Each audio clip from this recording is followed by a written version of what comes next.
মালয়েশিয়ায় পাসপোর্ট নবায়ন জটিলতায় ২৬,০০০ বাংলাদেশি। বিস্তারিত জানতে ভিডিওটির শেষ পর্যন্ত দেখুন।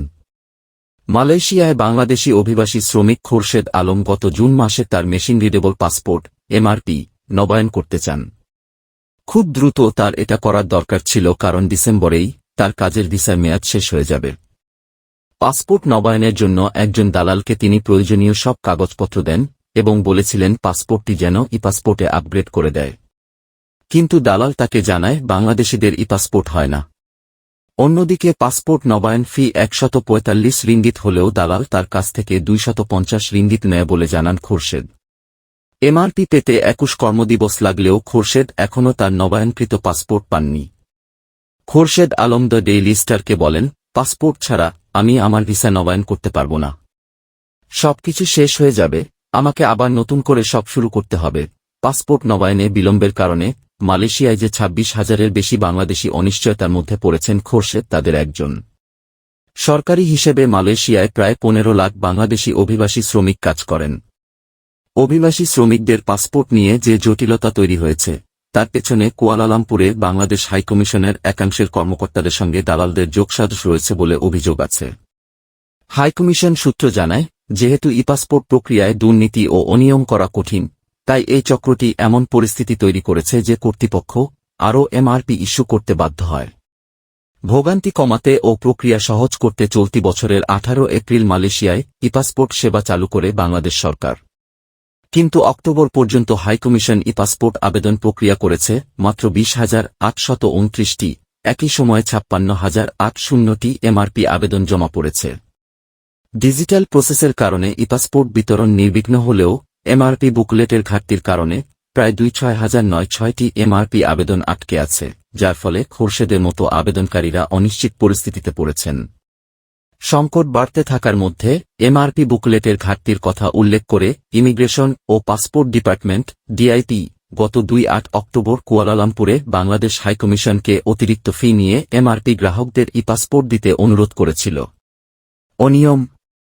গত বছরের ২ সেপ্টেম্বর হাইকমিশন স্বরাষ্ট্র ও পররাষ্ট্র মন্ত্রণালয়ের অনুমোদনের ভিত্তিতে ই-পাসপোর্ট প্রক্রিয়াকরণ ও ভিসা সেবার জন্য আউটসোর্সিং কোম্পানি এক্সপার্ট সার্ভিস কুয়ালালামপুরের ইএসকেএল সঙ্গে চুক্তি করে।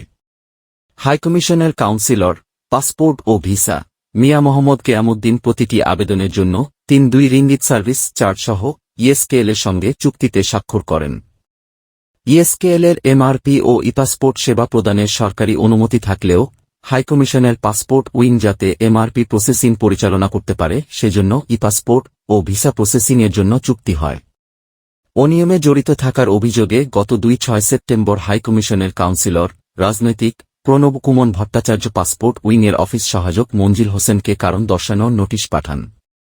নোটিশে মঞ্জিলকে একটি অডিও কথোপকথনের ব্যাখ্যা দিতে বলা হয়, যেখানে তাকে বলতে শোনা যায়, মালয়েশিয়ায় দূতাবাস ও পাসপোর্টের কাজের সঙ্গে অনেক লোক জড়িত। তাদের উপার্জন সম্পূর্ণরূপে এই কাজের উপর নির্ভর করে, কারণ তাদের আয়ের অন্য কোনো উপায় নেই। নোটিশে বলা হয়, কথোপকথনের এক পর্যায়ে মঞ্জিলকে বলতে শোনা যায়, হাইকমিশনার কোনো আদেশ দিলে হাইকমিশনারকে পাল্টা অভিযোগের সুযোগ আমার আছে। ২-৩ জন মন্ত্রীর সঙ্গে আমার যোগাযোগের বিষয়ে তিনি সব জানেন। বাহাউদ্দিন নাসিম, আসাদুজ্জামান কামাল। তারা পরিবারের মতো, আত্মীয়ের মতো। গত ২৩ অক্টোবর পাসপোর্ট উইংয়ের কাউন্সিলর কেয়ামুদ্দিনকে ফের কারণ দর্শানোর নোটিশ পাঠান প্রণব। একটি অভ্যন্তরীণ টাস্কফোর্স এমআরপি আবেদনগুলিতে অনিয়ম খুঁজে পায়, যার মধ্যে স্বাক্ষরবিহীন অ্যাপ্লিকেশন এবং একাধিক আবেদনে একই স্বাক্ষর রয়েছে।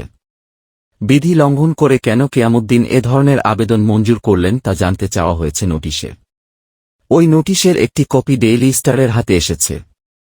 নাম প্রকাশ না করার শর্তে হাইকমিশনের একজন ঊর্ধ্বতন কর্মকর্তা ডেইলি স্টারকে বলেন, আমরা নোটিশের জবাব পেয়েছি, এখন তাদের দাবিগুলো বিশ্লেষণ করছি।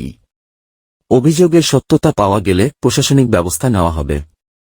কেয়ামুদ্দিন বক্তব্যের জন্য ফোন কল এবং টেক্সট মেসেজ করা হলেও তিনি উত্তর দেননি। মালয়েশিয়ায় নিযুক্ত বাংলাদেশের high commissioner Shamim Ahsan pending MRP আবেদন, সমস্যা সমাধানের পদক্ষেপ এবং কর্মকর্তাদের বিরুদ্ধে অব্যবস্থাপনা ও অনিয়মের অভিযোগ সম্পর্কে জানতে চাইলে কোনো প্রশ্নের জবাব দেননি। সময় ফুরিয়ে আসছে। মালয়েশিয়ায় পাসপোর্ট পেতে দেরি বা আর্থিক সীমাবদ্ধতার কারণে ভিসা নবায়ন করতে না পারলে প্রবাসীরা প্রত্যেকে 200 রিঙ্গিত দিয়ে 8টি বিশেষ মাসিক পাস পেতে পারেন। এই সময়ের মধ্যে ভিসা পুনর্নবীকরণ করা না হলে তাদের অবশ্যই দেশে ফিরতে হবে বা বৈধ নথি ছাড়া থাকার ঝুঁকির মুখে পড়তে হবে। মালয়েশিয়া প্রবাসী বাংলাদেশি উজ্জ্বল হোসেন তার পাসপোর্ট নবায়নের আবেদন জমা দেন 15 মে। প্রতিশ্রুত ডেলিভারির তারিখ ছিল 2-5 অক্টোবর, কিন্তু নভেম্বরেও তিনি তা পাননি। আমি ইতোমধ্যে আমার ভিসার বিপরীতে 6টি বিশেষ পাস নিয়েছি। 2 মাসের মধ্যে ভিসা নবায়ন করতে না পারলে আমি আটকে যাব, ফোনে বলছিলেন উজ্জ্বল। ই-পাসপোর্টের জন্য আবেদনকারী প্রবাসীদের ডকুমেন্টেশন সমস্যা তুলে ধরে হাইকমিশনার শামীম 18 নভেম্বর স্বরাষ্ট্র মন্ত্রণালয়ের সিনিয়র সচিবের কাছে একটি চিঠি পাঠান। ব্যাপক হারে চাকরি হারানো ঠেকাতে জাতীয় পরিচয়পত্র বা অন্যান্য নথিতে নামের বানান সংক্রান্ত সমস্যা এবং তথ্যের অমিল রয়েছে এমন ব্যক্তিদের এমআরপি দিতে বিকল্প কোনো পদ্ধতির অনুমতি দেওয়ার সুপারিশ করেন চিঠিতে। চিঠিতে আরও উল্লেখ করা নির্দেশনা অনুযায়ী যাদের প্রয়োজনীয় কাগজপত্র আছে তাদের এমআরপি নবায়ন ও ই-পাসপোর্টে উন্নীত করতে হাইকমিশন ও ইএসকেএল অতিরিক্ত ফি আদায় করছে। চিঠিতে আরও বলা হয় সমস্যাটি প্রবাসীদের মধ্যে ক্ষোভের সৃষ্টি করছে বলে দ্রুত সমস্যার সমাধান করা দরকার, অন্যথায় পরিস্থিতি নিয়ন্ত্রণের বাইরে চলে যেতে পারে এবং হাই কমিশন এবং ইএসকেএল কর্মকর্তাদের জন্য নিরাপত্তা ঝুঁকি তৈরি করবে। চিঠিটির একটি অনুলিপি এই সংবাদপত্র পেয়েছে। হাইকমিশন সূত্র জানায় ইএসকেএল প্রতিদিন 4-5 ডেস্কে প্রায় 800 জনকে সেবা দিয়ে আসছে, কিন্তু হাইকমিশনের কাছে এ ধরনের সুবিধা বা জনবল নেই। ইএসকেএলের সঙ্গে চুক্তি বাতিল হওয়ায় এখন বিকল্প খুঁজছে হাইকমিশন। হাইকমিশনার শামীমের সঙ্গে যোগাযোগ করা হলে তিনি টার্মিনেশন ডকুমেন্ট শেয়ার করে বলেন, এটা ছাড়া আমার আর কিছু বলার নেই। 3 ডিসেম্বর জারি করা ওই নথিতে বলা হয়েছে 2023 সালের 2 সেপ্টেম্বর স্বাক্ষরিত চুক্তিটি 3 মাসের নোটিশের পর বাতিল করা হবে। এটি 2025 সালের 2 মার্চ থেকে কার্যকর হবে।